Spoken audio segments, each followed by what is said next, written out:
Hello. What's up, guys? Welcome back. It's been a minute. It has been a minute. We've been doing our every other week episodes. Except it's been like a month. Yeah. But it's okay. Yeah. Honestly, we came into season 2 knowing it wasn't going to be consistent, so. Yeah, we also thought like the guests. Yeah, fuck the guests. We don't need anybody else. I'm turning it, Steven. Okay. He gave me a Bloody Mary this morning, so a double expect Bloody some Mary. sass. Yeah. Is this turned enough? As long as you're. I see the label. Yeah. Yep. Should I just put my mouth on it? Yeah. Yeah, just do that. Good thing we're recording this. Perfect. Okay. All right. So, yes. Today we're going to talk about the ego. Wah, wah, wah. All the good, the bad, and explaining what our thought processes are on just ego in general. I feel like Steven's going to lead this conversation. Yeah. I'll be here for commentary. I recently read Untethered Soul again, which is my favorite book of all time, and it talks about ego a lot. And I think that it's something that more people should just be aware of because it really helps you come across as, I don't want to say a better person, but just someone that, like, you know, it's important to have a self-awareness of where your ego is at. Because I think it's healthy to have an ego to some extent because it helps you accomplish things in life. But I think people that have an overinflated ego, it does way more harm than good. So go ahead. I was going to ask you what your definition of ego would be. I was going to ask you what your definition Well, of I ego think would be. yours is going to be better, so I'm going to build off yours. Okay. So my definition of ego is the layers of personality and self-image that we stack on top of our true inner selves. And in a sense, I feel like the more ego we have, the further away it pulls us apart from what's really going on inside of us. So, like, if you have, let's say, just an example, a CEO, and they're all about, like, money and success, and I've got this, I've got that, I've got the nice cars, I've got the nice house, I've got girls all the time. All of those things are outward attachments to what this image they have of themselves is. But like people without ego, I would say would be someone that doesn't care what happens to them, doesn't care how people see them. They're just there. So both extremes are not good. I think that the people that don't have an ego, I don't necessarily think that's bad. Like a Shaolin monk that like lives in the mountains that has no attachment to like who they are. They're just like living and existing. I don't think is a problem. It is a problem at all. But is that real? In their life, I would say it is. But for I just feel like that's not like reality for most because not everybody can escape into the mountains somewhere in India and become detached from life. Like I think that's not living in reality in a way. Like and you're almost like very detached and like you're not like a norm. It's not like realistic for a lot of people. And I totally agree with that. I think that for them they can make that work because they have no outward responsibilities.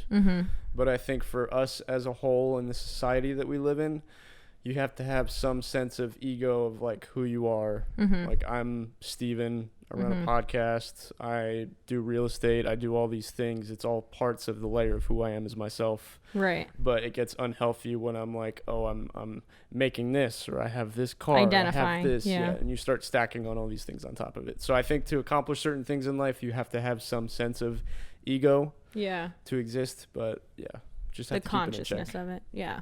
I feel like I would probably say that when I think of your ego, it's like your subconscious and your conscious mind coming together. And that's like, what do you realize about yourself? What don't you realize about yourself? Like, how do you project yourself onto others? How do you make others feel? So it's like all of those things that you start to become aware of once you're conscious of what your ego is and what persona you're giving off in a way. So it's like who you think you are compared to like how people are perceiving you. So I don't know. I haven't really read much about. I feel like that's one of those things you can get so like deep on that if you're not reading about it pretty consistently, you're just like you have to make yourself aware of it, you know? It's almost like meditation as well. It's like if you're not consciously thinking about your breath, you won't like realize it. And the ego is very similar. It's like you have to be aware of it. And I think it's, even if you say you read Untethered Soul, right? Like read that. Like I read that last year, but if you don't pick up a book, or if you're not engaging with like that awareness anymore, it kind of like fades in the background. Like you've read it once, you're aware of your ego, but you're not practicing checking yourself in your ego. Does that make sense? It's just like it's like taking a shower. It's like people like, oh well, I was dirty earlier, but I took a shower. But guess what? 4 days later, you're gonna be dirty again. So you have to keep on taking a shower. It's something that you always have to do. So the more and more you continuously stay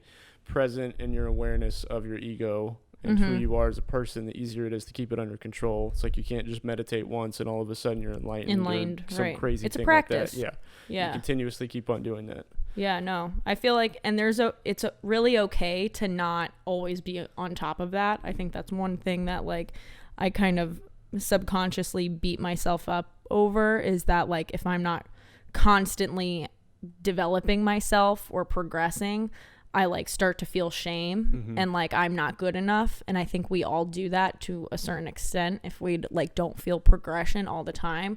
But like I feel like I'm in this season where it's like you're not always moving forward. You have to deal with the shit from the past. You have to deal with just like personal life like coming at you, and sometimes shit happens all at once and you have no control over it. So it's like there are times of like being stagnant and you might not have any control over it. You know what I mean? Like life is happening as well. So like, I don't know. I feel like you can really get wrapped up in feeling not enough when it comes to like this topic, or like, oh, I need to be doing better. I need to be more aware. And it's just like, just recognizing and giving yourself like the ease and the grace to be like, I'm doing the best I can, you know? Yeah. And I think one of the big things that ego will do is it holds on to all these attachments of what you expect the outcome to be. And my favorite chapter in Untethered Soul, basically the premise behind it is that like you have two options in life. You can either choose to be happy or you can choose to be unhappy. That's the core fundamental of everything. And the problem is that people are like, well, that's not accurate because I choose to be happy, but my wife left me, so how can I be happy? And the problem with that is that that's your attachment to what you expect the outcome to be. That's what your ego wants to hold on to. Your ego wants to think that I have to have a wife to be happy. I have to have all these external things to be happy. When deep down inside, if you commit that no matter what, I'm going to be happy, and then you start looking at the negative events as something that's just a natural flow of life that's leading you to the next thing, you can still be happy. So I think it's super important to take a step back and look at that. Like if you just choose to be happy, like doesn't matter what happens. Like of course not everything is going to be sunshine and rainbows, but if you're always holding on to this attachment that things have to be perfect or a certain way to make you and your ego happy, that's when unhappiness starts to happen. Right. And I feel like before that, you have to realize, like you're saying, you have to research what you're projecting needs to make you happy. So you having a wife, why do you feel like that's your cure or your reason for happiness? You have to investigate these things that you hold the worth of happiness in. So it's like, okay, why do I need to have a wife? Why do I need to have that attachment to someone else? It's like, that's some like deep thinking about what we're subconsciously just projecting, that we need this to feel complete in a sense. So it's really hard because we have so many different outlets in our life that we're projecting those things, you know, like I need to have this certain amount of money in my bank account. I need to be making this all the time. I need to have that kind of relationship. I need to look this way. Like if you look at any sort of aspect of your life, you can see where you're projecting that expectation of yourself, and your ego is like involved in all of it. So it's like you have to find that balance of like the awareness of why you need to be all of these different things, right? So for sure. Yeah. And then, I mean, that even goes into what you expect from other people. We've talked about this like a lot recently of just figuring out friendships we want to continue and how people make us feel, or relationships. It's like that, whatever you don't, it's like we talked about this a little bit earlier, but like what we don't like in someone else. I used to hate this quote. I literally hate it to this day because it shows you your shit. That what you hate in someone else, whatever is bothering you in someone else, is a reflection of you. And that is pretty much saying, this is the awareness that you don't like what this person's saying to you, or you don't like how they make you feel. Have you made someone else feel that way? It's like that transfer of like awareness that maybe you've made someone feel the same way that person's making you feel, So it's like, I think relationships in all forms will make you so aware of your ego if you're not sure of what you should work on. Absolutely. Yeah. To take it to another topic, because I feel like this is still pretty relevant, and I feel like this is something that you could specialize in. From a girl's perspective, what are your experiences with dating or hooking up or having experiences with just guys that have an overinflated ego? Because I feel like that's a common thing that like girls have to deal with in that scene. Yeah, I feel like in any sort of like hooking up situation, or like you kind of just start to feel secondary in a way.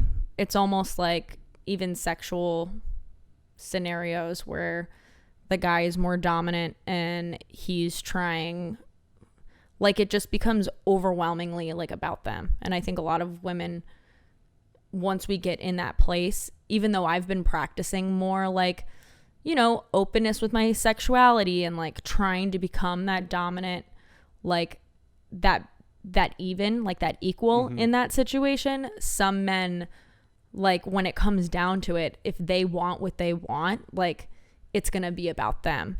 And, you don't realize it in the act of it, because I think we're just culturally just so used to hearing that like the woman needs to be submissive. Like I'm not going to like fight somebody in like this like sex act if that's like I just kind of give up, like it's like, okay, this is literally them and what they want. And it's not like that all the time, but I've definitely been in like 5+ situations where sexually it's like I feel defeated in a way. Okay. And it's not, I feel like every woman has kind of felt that at some point, where it's like what they want or their pleasure doesn't matter.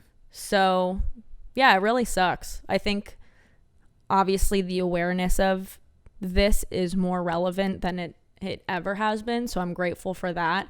But when you're in the situation of recognizing that you don't really matter in that moment, like you're not being a priority, it like you can't help but feel like, shitty. Yeah, for sure. So it's not like, definitely something I'm aware of now. And if it does happen, I'm trying to bring myself out of those situations. And like the fact that I can call it for what it is, it's like, oh, that guy was like so self-absorbed, or he doesn't give a shit about me. It's like, okay, move on. Like don't stay in that situation. Yeah, like back in high school, I feel like there's like, everyone's discovering like their sexuality and they're like hooking up, they're doing all those things, but there's no sense of self-awareness as far as like situations like that. Like either someone is like good, not good, that's it. Like there's no like, oh, this person has a big ego, or this person is self-centered, or this person has like some trauma that's affecting the way they like do things in the bedroom. Like it's a good level of self-awareness to have in that. Yeah, and you don't realize that until you're older. Like even us just talking about this right now, like I've done like a lot of deep thinking in like what my sexual experiences have been in the past, and like the first time I gave head was like I was forced to, and like that's a traumatizing situation that I haven't thought about in like 10+ years, but I realized that like me doing that, and my first experience doing that was like out of force and out of like needing to be submissive. Like that doesn't go away until you actually address it. So I think it's more relevant than we kind of pretend like, oh yeah, women are equal now, and you know, feminist rights, blah blah blah. Like, we're just like barely scraping the surface of women being able to like have control and, you know, say no, I don't want to, or I don't know. I was like 15 at the time, so I didn't really feel like I barely know my voice now. At that time, I felt like I had no power at all. So it's good that we're talking about it. Yeah, for sure. Yeah, for sure. And I'm glad. That was a really good question. Mm-hmm. I probably wouldn't have even thought of like bringing that up, you know? Yeah. And I think on the other end of it too, like from a guy, like it's pretty rare to run into a girl that's got like ego in the bedroom. But the only example that I can think of that like when it's a problem is when a girl knows she's like over the top hot and she basically just like lays there and expects you to do everything and like just, you know, I'm hot, so like I'm not doing any work. Do you think she's projecting that because she really feels like she doesn't have to do anything, or do you think there might be like, because all women are self-conscious with something, so I feel like maybe that's even like a coping. The experiences that I've had with like, I would say 3 people that have been like over the top hot, and it honestly has like been 3 of the hottest people I've been with, and it's like just across the board. There is just that sense of like they don't feel like they want to try. Yeah, like they don't want to try, and they're just like, you're lucky you get to like do this to me really right now. And I'm just like, no thanks. Is there something that is said, or just like their actions of not being like reciprocative, and just kind of like a feeling of like, I don't know how to put it, like the way that they act, or their energy towards like you in the bedroom is just like they just want to be treated like royalty. And like they wouldn't go out of their way to do anything like extra for you. They wouldn't go out of their way to like they basically just like want to be worshipped in the bedroom. Wow. And like sometimes that's cool, but like if it's like the first time with someone and they're just like so you kind of have top, to give like, that. I'm hot, it's like, all right, we're not there yet. But like, yeah, just no. Take it easy. It's like, you have to not prove yourself, but it has to be like an, you know, two-way street, of course. Yeah. Like it's not like you're not like some trophy that I'm just like, oh, I finally got this one. Like, no, we're here to both have an experience together, not for me to just worship you, which like someone that likes to be on an equal ground, like I have no problem like giving everything I've got to them. But at the same time, like if it's just going to be all about them and they put themselves on a pedestal, it's extremely unattractive. Right. Where it's like, okay, you don't even need me here for this. Yeah. It's like what people say is like a starfish. Just like, all right, just starfish, a good just starfish. Lay there. That's cool. Yeah. No, I feel like, I mean, obviously I'm not like, I don't know that other perspective of like females. I just know from like what I've talked to about like with my friends and like just what my area of experience is, that I've never really been comfortable enough. Like, I feel like I always have to like prove myself, or, you know, that's my own fucking issues, but wow. Good for them for being able to just be so comfortable like, wow, with like this you guy. You have a lot of confidence. That's great. Good for you. Yeah. Their ego is bigger than most in the bedroom. That's like a whole other like topic. Yeah. Have you ever had any moments in your life when you've had an ego check, like someone around when you? I get really like, drunk. Okay. I feel like we've also like talked about this before, is like ex-Tina comes out with like too much tequila. She's full of her ego. She's in her ego for sure. Yeah. I think it's just like so overwhelming, but I've also been more aware of it as of like the past year, where it gets like I'm on some sort of, you know, topic and like I'm just taking it too far. I can almost, even intoxicated, I'm gonna say 75% of the time I realize that I've taken it too far. Okay. And I'm getting a lot better at being able to apologize on the spot. And actually that kind of reminds me of like our little argument a few months ago we've ever had. Steven and I got fucking into it. It was so funny. Yeah. Now looking back on it, it was hysterical. It was pretty funny. That was you like snapped on me about something, and I was like just joking, in like a funny, lighthearted manner. And then I got serious. And then you just dropped something on me, and I didn't even say anything. I was just like, he was so internally, quiet. I was like, what the fuck? Like, and then I looked at Mark and I looked at Rachel, and I was just like, everyone's so quiet. And then we didn't say a word. Walked so into funny. the apartment, the door opened, still didn't say a word, and then you like came up and you're like, Steven, I'll talk can to we you. talk? Yeah, it was like less than 5 minutes of like this crazy tension of being like, Yeah. oh shit, we're actually like kind of First arguing ever. now. Yeah, but that's like a very good example of being like, I'm not going to sit in this and feel like I was right, and like what you said to me like offended me, and I have every right to say what I did. You know what I mean? Like Yeah. I didn't let myself dwell in the feeling that you made me feel like shit or what I said was okay. You know, like I was like, no, I shouldn't have reacted that way. Let's just heal this now. And it was fine. And then we had like a really great night anyway. So it was like just being able to clear that up faster. That's the goal, right? Is to recognize it as quickly as possible.